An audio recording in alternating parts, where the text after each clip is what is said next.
Hello, my cooking friends and family. I have a little stick Caden at home, and so I am going to make him some soup to warm his soul.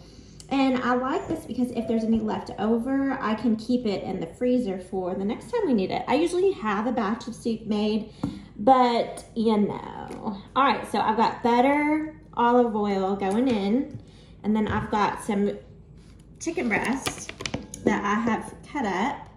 And I'm just gonna put that into my Dutch oven. And then, get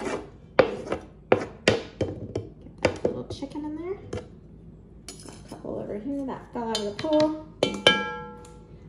To that, I am going to take this little medley here that I have.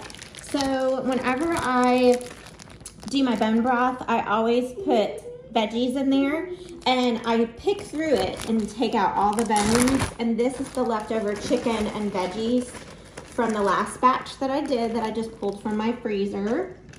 And then I've got a couple of bags of bone broth that are still frozen that I am going to pull from my freezer as well, or I pulled from my freezer as well. We're gonna go in to the pot. So that was probably half a gallon, and this was a full gallon. I'm still frozen, so this will be fun. Let's get the juicy part out first, and then I'm just gonna plop that baby right in there. Look at that little ice block of glory. Okay, I'm gonna work on breaking that baby down, so stay tuned. All right, everybody's in the pot. Now, you gotta remember, if you haven't watched my bone broth video, make sure you check that out.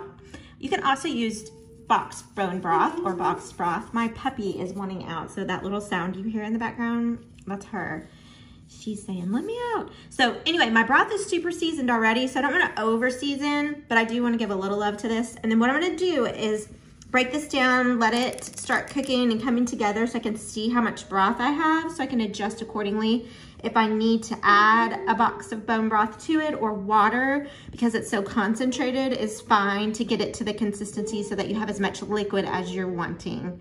Or you can pull another bag of bone broth from your freezer, but I'm out, baby, so we will pivot and adjust accordingly. It already smells so good. So most of it is already broken down, and I'm telling y'all, if you don't happen to have a bag of like chicken and vegetable puree pieces that you boil down, you can also just get your food processor and put some carrots, onion, bell pepper, celery, and pulverize it and add it to your soup too. I do that a lot. You'll see me do that in cooking videos for meatloaves and sauces to get veggies in my kids' latte. All right, so you can kind of see where I'm at. I am going to take some water because I want to make sure I have some for my freezer for the next round. So I'm gonna bring it about an inch from the top, and I will check my seasoning as I go.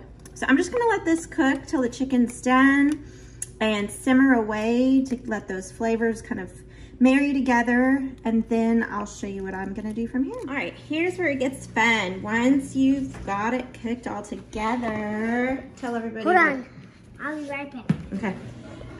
You could decide how you want to fill it. You could use instant brown rice or pre-cook some brown rice and then add it to it, because that takes a while to cook down.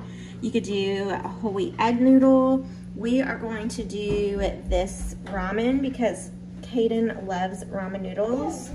And so these are just a little bit of a healthier option. So there's a couple of these that he's gonna put in. Okay, how you feeling, buddy? Do we have to break it? No, you just drop it in there. Can you tell everybody what's going on? I got sick. You got sick. You stayed home with mama. Let's put 2 bricks in and see how that looks. Can you add another brick in? Wait, did you put it in there? You did. No, have you put it in Can you there? smile?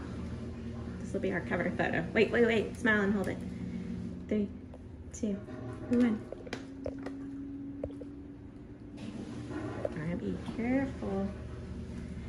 Okay, then we take our spoon. Look at all those good veggies and bone broth to feed our boy. some nutritious food. So I'm gonna start with 2 bricks and see how that breaks down and then go from there.